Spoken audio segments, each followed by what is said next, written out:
इस वीडियो ने अगर आपके मन में आग नहीं लगाई ना, तो वीडियो को डिसलाइक करके चैनल को छोड़ के चले जाइएगा। लेकिन आग लगी तो चैनल को सब्सक्राइब करके ही जाइएगा। तो चलिए वीडियो को शुरू करते हैं। एक बंदे को अपनी कंपनी बेचने के बाद 1000 करोड़ मिले थे। उसने उस सारे पैसे को अलग अलग बिजनेस में लगा दिया और खुद रेंट पे लेके रहने लगा। कोई पागल ही कर सकता है ऐसा ना, क्योंकि कोई नॉर्मल इंसान होता तो आधा पैसा अपना घर और गाड़ियां खरीदने में लगा देता। दोस्तों, ये पागल इंसान और कोई नहीं बल्कि एलॉन मस्क है, जो कि आज वर्ल्ड की कई लीडिंग कंपनी के मालिक हैं और इनके कंपनी की नेटवर्थ है 1,40,000 करोड़ रुपए। और ये सब सिर्फ इनकी पागलपन और जिद का नतीजा है। जिस बंदे को उसकी भारी आवाज़ के लिए FM से रिजेक्ट कर दिया गया था, उस बंदे ने जिद पकड़ी और ऐसा मुकाम हासिल किया जिसके कई लोग अभी तक सपने ही देखते हैं। जी हाँ, मैं बात कर रहा हूँ अमिताभ बच्चन की। उनकी पहली सुपरहिट फिल्म जंजीर आने के पहले ऑलरेडी उनकी 17 फिल्म्स फ्लॉप हो गई थी, पर उन्होंने हिम्मत नहीं हारी और अंत में सक्सेस को उनके आगे घुटना टेकना ही पड़ा। ऐसा ही कुछ किस्सा विराट कोहली का भी है। 2006 में विराट कोहली कर्नाटका में रणजी खेल रहे थे और 40 रन पे नॉट आउट हुए थे। शाम को ही उनके घर से खबर आती है कि पिता की मृत्यु हो गई है। सबको ये लग रहा था कि विराट अब जाने वाले हैं अपने घर मैच को छोड़ के। इनफैक्ट कैप्टन ने ये तक डिसाइड कर लिया था कि उनकी जगह किसको खिलाना है। पर अगली सुबह विराट अपने बैट के साथ पिच पे आ गए और इस हालात पे उन्होंने सेंचुरी लगाई और अंत में अपनी टीम को जिताने के बाद वो सीधा अंतिम संस्कार के लिए निकल गए। इसे पागलपन नहीं तो और क्या कहेंगे। लाखों में किसी एक के पास ही ऐसा जिद, ऐसा पागलपन होता है और वही ऐसा कुछ कर जाता है जो एक आम इंसान नहीं कर सकता।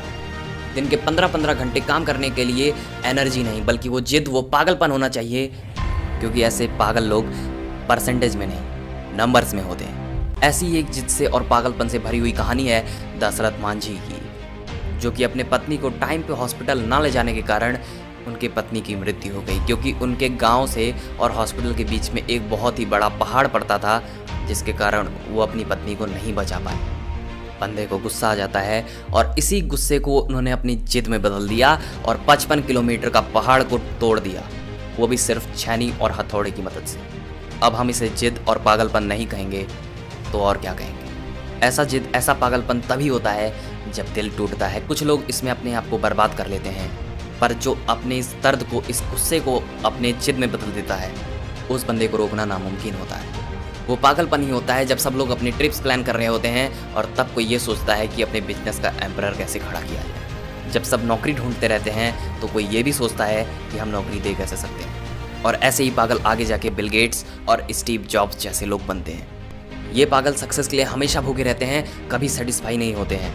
यही जिद, यही पागलपन ना तो इन्हें कभी सोने देती है और ना ही कभी रोकने देती है। एक जिद्दी इंसान कभी हार नहीं मानेगा, कभी शांत नहीं बैठेगा वो, पर उसका जिद और पागलपन उसे एक बार और ट्राई करने पे मजबूर करेगा। और ये तब तक मजबूर करेगा जब तक सफलता इसके आगे घुटने ना टेक दे।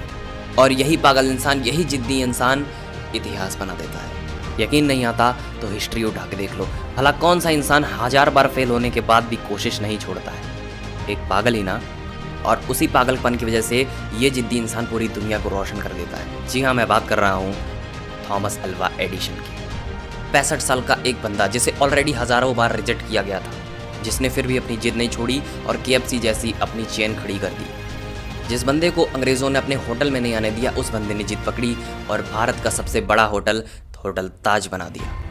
दोस्तों, एक जिद ही है जो कि एक नॉर्मल इंसान को एबनॉर्मल इंसान बनाती है। और फिर ये एबनॉर्मल लोग ऐसा कुछ कर जाते हैं जिसके बारे में ये नॉर्मल लोग सोचने में भी डरते हैं। इसीलिए जो भी आपको अच्छा लगता है, जो भी आपको पसंद है, पागल बन जाओ उसके लिए और जान लगा दो उसके लिए, क्योंकि जब तक आपके अंदर जिद और ये पागलपन नहीं आएगा तब तक आप नॉर्मल ही रहोगे। और अगर नॉर्मल बन के ही मरना है तो जियो ऐसे, पर अगर एबनॉर्मल बनना है तो जिद्दी और पागल बनना ही पड़ेगा। अगर वीडियो अच्छी लगी हो तो ही वीडियो को लाइक करें, शेयर करें और सब्सक्राइब करें। जय हिंद, वंदे मातरम।